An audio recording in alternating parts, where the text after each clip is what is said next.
لڑانے والے سر پٹک پٹک کے تہس نہس ہو گئے. نہ مدنی کو زمانہ ہاشمی سے الگ کر پایا، نہ ہاشمی کو مدنی سے الگ کر پایا. کون شیخ الاسلام میرے دوستو؟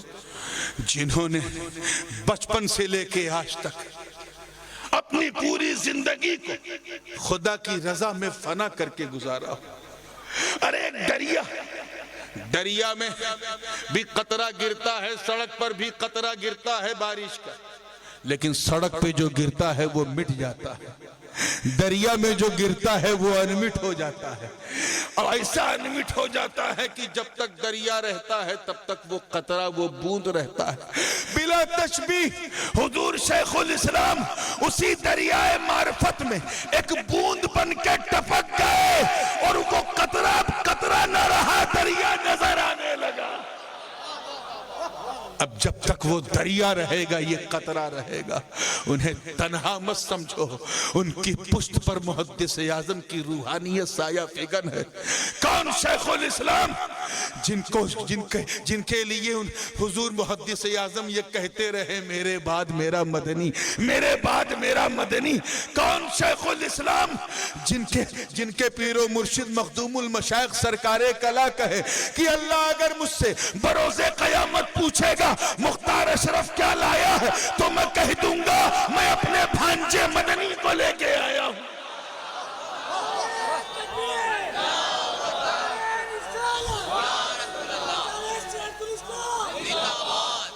کون شیخ الاسلام جب الجامعۃ الاشرفیہ سے فارغ ہوئے تو میرے استاد مولانا نعمان خان صاحب نے بتایا کہ اس وقت یہ اعلان ہوا کہ صرف یہ ایک متعلم یا طالب علم نہیں بلکہ آج اس ادارے سے ایک محدث فارغ ہو رہا ہے.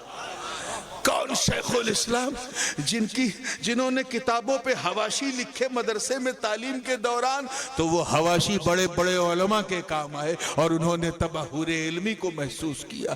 کون شیخ الاسلام جن کے بارے میں حافظ ملت نے کہا تھا کہ یہ تو تقریر نہیں کرتے، آپ کے جانشین کیسے بنیں گے؟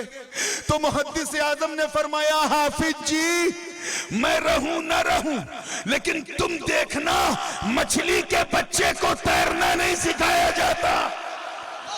نعرہ تکبیر، نعرہ رسالت، فیضان حضور شیخ الاسلام.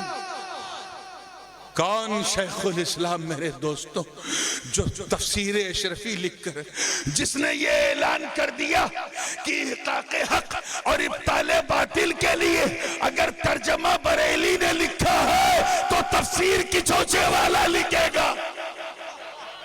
کون شیخ الاسلام اگر شاعری کریں تو حسان کی رنگت نظر آئے، اگر منطق اور فلسفے سے اپنے مسائل کا استنباط کریں تو ایسا لگے جیسے ارسطو کی زبان میں کوئی بول رہا ہے.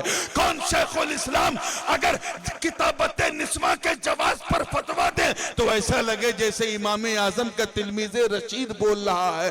کون شیخ الاسلام اگر ویڈیو ٹی وی کے شرعی استعمال کو بیان کرے تو 28 سال بعد سمجھنے والا بھی کہے ایسا نہ ہم نے پیر دیکھا، ایسا نہ ہم نے مفتی دیکھا. نعرہ تکبیر، نعرہ رسالت، تاجدار اہل سنت، رئیس المحققین حضور شیخ الاسلام والمسلمین. کل تک جب مسئلہ نہیں سمجھے تھے تو ٹی ویاں توڑ رہے تھے، چوراہوں پہ توڑتے تھے، مکانوں دکانوں میں توڑتے تھے، آلے شیطان کہتے تھے، اور جب مسئلہ سمجھ میں آیا تو دل سے تو نہیں مانا، منہ سے نام نہیں لیا، لیکن مدنی میاں کی کرامت نہ کہوں تو کیا کہوں کہ جب چینل بنایا تو مدنی چینل نام رکھا. یہاں کچھ باتیں جو ہیں وہ اس لیے کہی جاتی ہیں تاکہ آپ کو یاد دلایا جائے.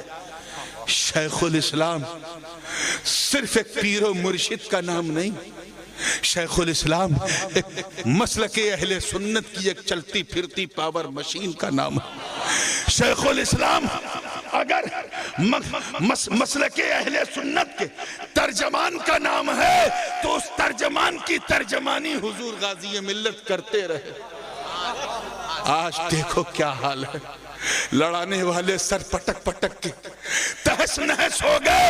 نہ مدنی کو زمانہ ہاشمی سے الگ کر پایا, نہ ہاشمی کو مدنی سے الگ کر پایا.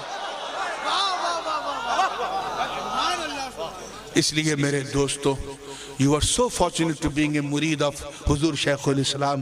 بہت قسمت والے ہو, بڑے مقدر والے ہو. اس بیعت اور اس کی نسبت کو اپنے سینے سے لگا کے رکھو. کوئی پوچھے جشن ولادت کیوں منا رہے ہو؟ کہا ولادت اس لیے منا رہے ہیں تاکہ اللہ کی دی ہوئی نعمت کا شکر ادا کریں. میرا پیر صرف میرا پیر ہی نہیں, اللہ کی نعمت بھی ہے اور نہیں ہوگا. لڑانے والے سر پٹک پٹک کے تہس نہس ہو گئے. نہ مدنی کو زمانہ ہاشمی سے الگ کر پایا, نہ ہاشمی کو مدنی سے الگ کر پایا. اس لیے میرے دوستو, you are so fortunate to being a مرید of حضور شیخ الاسلام. بہت قسمت والے ہو, بڑے مقدر والے ہو. اس بیعت اور اس کی نسبت کو اپنے سینے سے لگا کے رکھو. کوئی پوچھے جشن ولادت کیوں منا رہے ہو؟ کہا ولادت اس لیے منا رہے ہیں تاکہ اللہ کی دی ہوئی نعمت کا شکر ادا کریں. میرا پیر صرف میرا پیر ہی نہیں, اللہ کی نعمت بھی ہے اور نعمت بن کے آیا ہے, نعمت بن کے چھایا ہے. اور انشاءاللہ صبح قیامت جب ادھر ادھر مرید کبھی بھٹکیں گے تو نعمت بن کے انہیں سہارا بھی دینے والا یہی ہوگا. اللہ تعالی ہم سب کو سیدھے